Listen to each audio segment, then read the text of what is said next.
ఇంకా కొన్ని దేశాల వాళ్ళు ఇతర దేశాలతో సత్సంబంధాలు కలిగి లేరు. అలాంటప్పుడు వాళ్ళు వచ్చి మనకి హెల్ప్ చేయరు.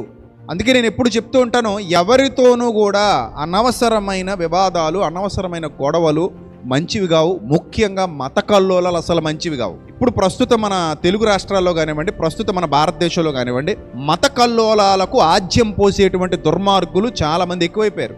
వీళ్ళు ఏంటంటే ఏదో విధంగా మతాల మధ్యలో గొడవలు పెట్టాలి, అన్నదమ్ముల్లా కలిసిమెలిసి బతుకుతున్న వాళ్ళని విడగొట్టాలి. రేపు పొద్దున కష్టం వస్తే ఎవడాదుకుంటాడు, శ్రమ వస్తే ఎవడాదుకుంటాడు, శోధన వస్తే ఎవడాదుకుంటాడు. అప్పుడు మన మతం వాడే మనల్ని ఆదుకోవాలంటే అవ్వదు.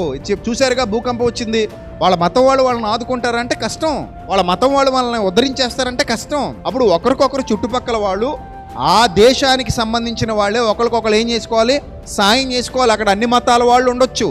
సాయానికి మతం లేదు, జాలికి మతం లేదు, కరుణకు కులం లేదు, ప్రేమకు జాతి లేదు. ఇది అందరికీ ఒకేలా ఉంటుంది. ఆకలి కానివ్వండి, వైద్యం కానివ్వండి, అవసరం కానివ్వండి, కులాలతో, మతాలతో, జాతులతో ముడిపడి ఉండదు. నువ్వు రోడ్డు మీద యాక్సిడెంట్ అయి పడిపోతే ఆ టైంకి నీ మతం వాడు వస్తాడన్న గ్యారంటీ లేదు. నీకు అనారోగ్యం వచ్చి హాస్పిటల్లో జాయిన్ అయితే ఆ టైంకి నీ కులం వాడు వస్తాడన్న గ్యారంటీ లేదు. నీకు అత్యవసరంగా రక్తం అవసరం అయితే ఆ టైంకి నీ మతం వాడు గ్రూప్ సెట్ అవుద్దని గ్యారంటీ లేదు. ఇవ్వడానికి వాడు రావచ్చు, కానీ వాడు గ్రూప్ నీకు సెట్ అవ్వకపోవచ్చు. ఈ గ్రూప్ సెట్ అవ్వదు బాబు, వేరే గ్రూప్ కావాలి అనుకుంటే అక్కడ మతం చూడకూడదు, కులం చూడకూడదు, జాతి చూడకూడదు. అది అవసరం, అది అవసరం. బ్రతకాలి, ప్రాణం నిలబడాలి.